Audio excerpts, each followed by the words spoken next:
Viewers, J নিউজের পক্ষ থেকে অভিনন্দন, শুভেচ্ছা। কেমন আছেন? ভালো আছেন নিশ্চয়ই। আমি জোয়ারদার আপনাদের সামনে হাজির হলাম চলন বিল অধ্যুষিত সিংড়া নাটক থেকে। আমি আছি এখন সিংড়ার একেবারে প্রান্তিক এলাকা, যেখানে নলডাঙ্গা এবং আত্রাই উপজেলার তিনটা উপজেলার সমাধান হয়। আর হালদি বিল ও চলন বিলেরই একটা সেখান থেকেই আমি বললাম কিছু তথ্য আপনাদের সামনে দেওয়ার জন্য। আগের মানুষ যেনারা বলতেন বট গাছের শীতল ছায়া, কথাটা আজও বাঙালির মনে গেঁথে আছে। আর সেটাই বাস্তবে দেখানোর জন্যই কিন্তু আমি আপনাদের সামনে হাজির হলাম। এই যে দেখা যাচ্ছে যেটা, সেটা হলো একটা বিল এলাকা। এখান থেকে চারিদিকে আছে বিল, যে বিলটা হালদি বিল এবং চলন বিলেরই অংশ। দূর দূরান্তে যখন কৃষকরা বিভিন্ন কাজ করেন, সেখানে কিন্তু ছায়া নেই, আছে প্রচণ্ড রোদ। আর সেই প্রচণ্ড রোদে যখন কৃষকরা ক্লান্ত হয়ে পড়ে, একটু জিলিয়ে নেওয়ার জন্য ধারে কাছে কোনো শীতল ছায়া স্থান খোঁজে। আর সেখানে কিন্তু আছে একটি বট গাছ। আর সেই বট গাছের ছায়ায় বসে কৃষকরা কিন্তু নিজেদের একটু জিলিয়ে নেয়। বট গাছ দেখাই এবং এই বট গাছের নিচে লোকজন বসে বসে কিন্তু এই যে দেখা যাচ্ছে বিশাল মাঠ, আর এই মাঠে কৃষকরা কিন্তু বিভিন্ন ধরনের ফসল ফলান, বিশেষ করে ধান, সরিষা, ভুট্টা এবং বিভিন্ন রকমের কালাইয়ের চাষ হয় এখানে। এবং এখান থেকে কিন্তু অনেকেই বিভিন্ন রকমের ফসল ঘরে তোলে। আর এখান থেকেই আমরা এই বিলের মাঝখানে একটি বট গাছ, আর সেই বট গাছটা চারিদিকে তার মূলটা সরিয়ে দেওয়ার চেষ্টা করেছে।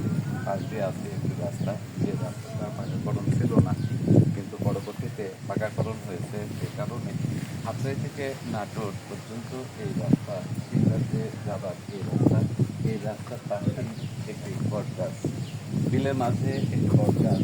এই বট গাছের শীতল ছায়ায় কৃষকরা যখন এবং পথিকরা যখন সুন্দর বাতাসের জন্য বসেন, তখন ওনাদের দেহ মনটা ভরে যায়, গল্প গুজবে ওনারা একটু জিলিয়ে নেন।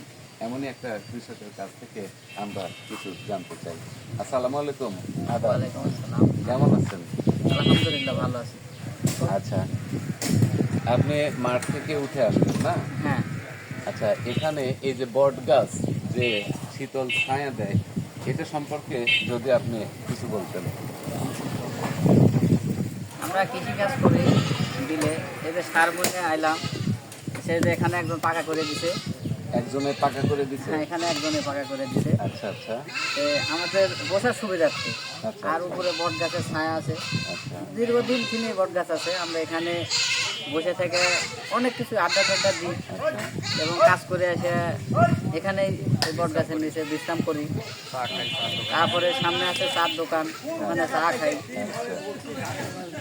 তো জমি জমা কাজ করে এখানে আসি বেশি ভালো, কারণ বিলে তো ছায়া নাই। আচ্ছা আচ্ছা, তো এই ছায়ার জন্য তাহলে বট গাছের ছায়া সত্যিই খুব আরামদায়ক।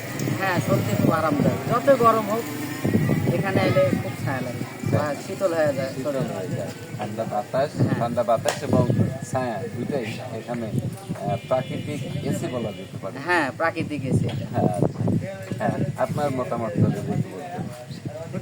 আসসালামু আলাইকুম।